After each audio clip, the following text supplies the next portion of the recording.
Hello and welcome to another video. In today's video I'm going to be fulfilling a request that I've had multiple times from people in the fleet that I'm in the Armada, and even some random people that I've met on PvE queues that I've been doing. So to start off, let's have a look at the equipment. Now please bear in mind all my stuff is Mark 14 Epic, so if the stats on say what you have access to isn't the same, that's the reason why. So first things first, the Nautican Energy Torpedo. A lot of good things going for this thing. It's disruptor damage, so is enhanceable by other disruptor effects. It's disruptor in nature as well. So if you look at another disruptor weapon, they have a chance to add, wherever it is, can't actually spot it on here. This is going well so far. Basically, disruptor weapons have a chance to reduce the target's damage resistance for 10 seconds. That is the proc of a disruptor weapon. For those who don't know, proc is an abbreviation for programmed random occurrence chance. So this can proc minus damage resistance on a target, same as all the weapons that I'm running, which is really nice. It's one of the highest damaging torpedoes in the game. And the best part for me personally is that it has a 3-piece set bonus, which gives even more disruptor damage and starship hull penetration, which is one of the most important damage increasing stats in the game at the minute. So for the set piece, you have the torpedo, the Nautican disruptor beam array. It's not the strongest beam, and to be honest, it doesn't necessarily have the best stats, but it's okay. And like I said, one of the main reasons to have this is for that 3-piece bonus. Now my forward weapons, I'm using crafted weapons, so crit damage times 3 and pen. Pen stands for penetration, and what that does is it permanently has or ignores 10 of the opponent's armor. So same here, you'll see an effect that I've got from one of the space reputation traits. 0 to 20 armor pen as the target loses health. That ignores that amount of armor value. So the difference between that and starship hull penetration is a skill that increases your armor penetration.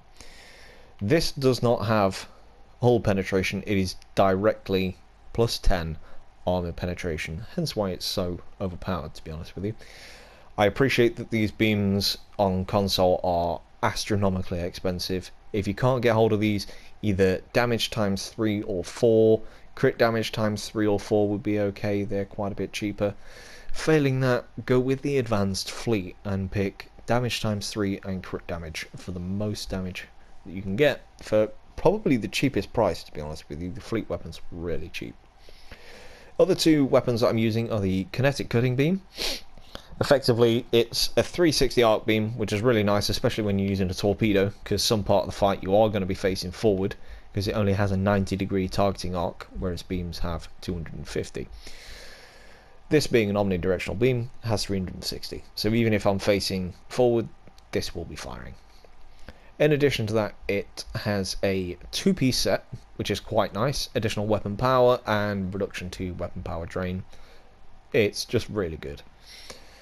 The weapon itself is really strong as soon as you break through the opponent's shields. It does have a bit of a downside because kinetic damage does do quite a bit less against shields, but equally it does quite a bit more as soon as you break through that. So you'll probably notice this thing doing some quite high damage as soon as you've actually burst through the shields, but not much before then. Nautican Disruptor Beam we just covered, and the last thing is the Terran Task Force Disruptor. Now, I don't have this as part of a set, I have it purely for the beam itself. It is that good. That's one of the highest natural damage rates of special reputation weapons, and as the target's health decreases, the damage of this weapon goes up. I've seen this thing crit upwards of 60k. It is truly an amazing weapon. Devices, really quickly, red matter capacitor. Again, for on console, they just released a couple of months ago the Phoenix boxes, which gave everybody a chance to get one of these. If you didn't get one, unfortunately you can't get one now. don't worry about it. Just put something like a reactive armor catalyst in there, or frankly nothing, because some devices are important, but I wouldn't stress too much about it. I like to use the Nimbus Pirates, mostly for PvP to annoy people. The subspace field modulator, it's free.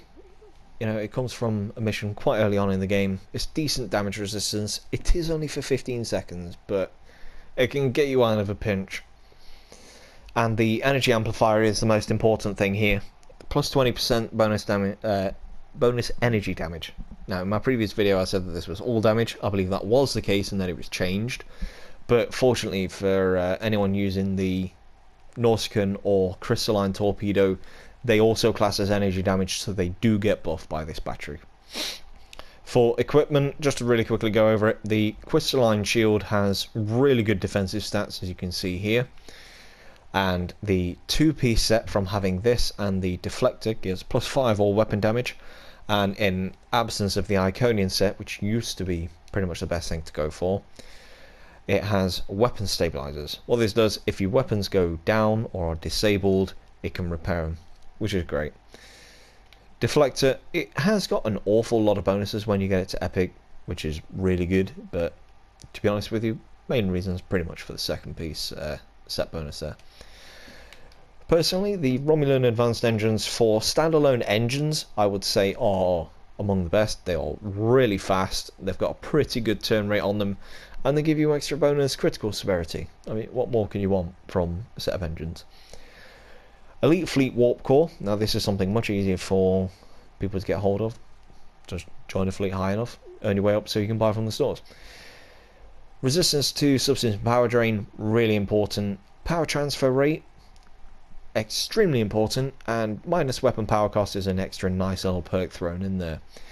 Now, when you're picking your elite warp cores, make sure to go with one that has amp on it. You'll see at the top here in brackets there's a lot of jumbo there, but one of them is amp.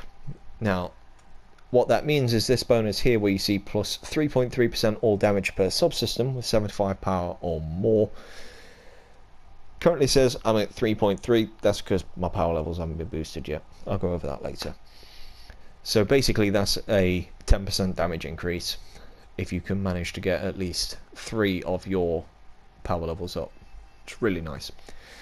Tactical console, the absolute best thing that you can get in for this particular slot are the vulnerability locators, which come from the Fleet Spire.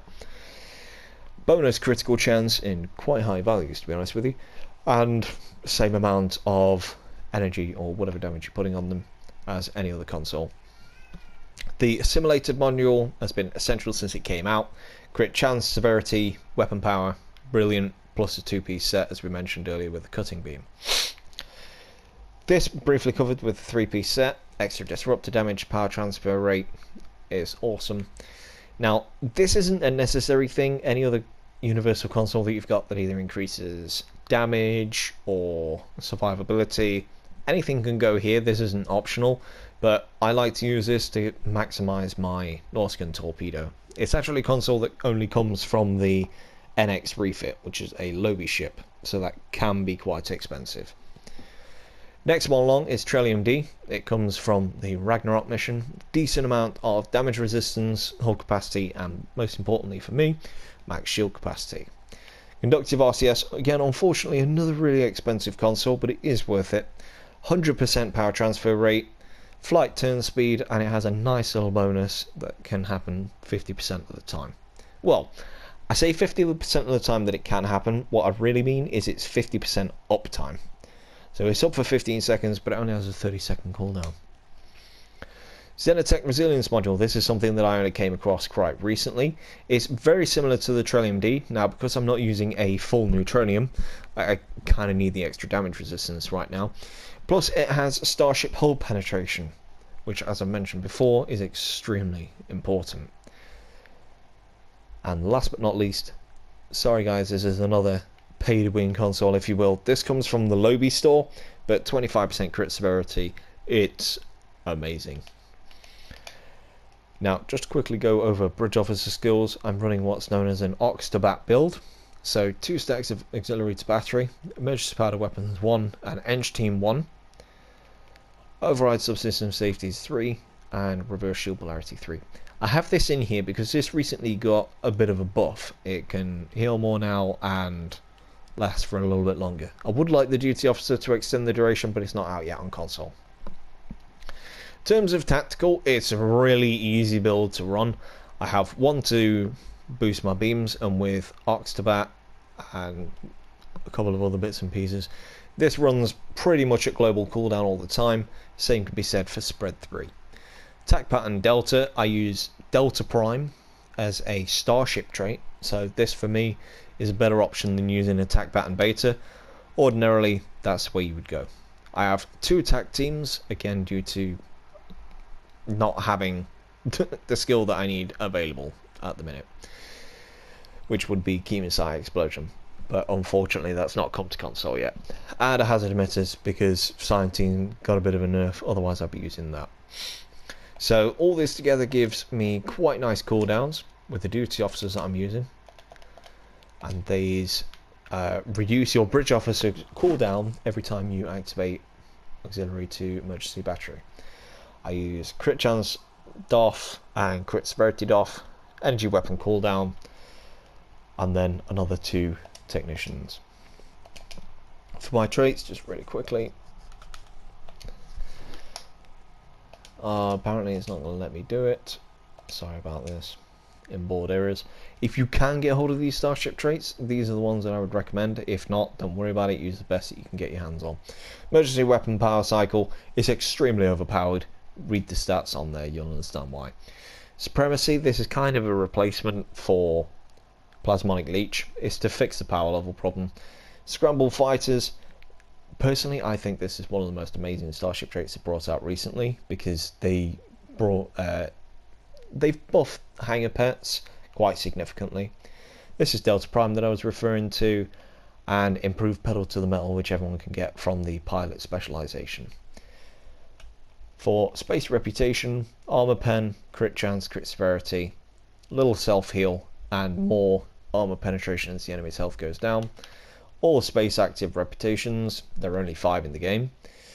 Then I've got accuracy, defense, beam barrage, which comes from level 15 in beams, inspirational leader, self-modulating fire. If you want to pause to see what these do, feel free to do so. Then I've got superior beam and projectile weapon training. It's just bonus damage, nice, simple. Same for fleet coordinator. More crit chance and severity. And lastly, this is for me my favorite one, increased projectile shield penetration. This I find awesome with my current torpedo build.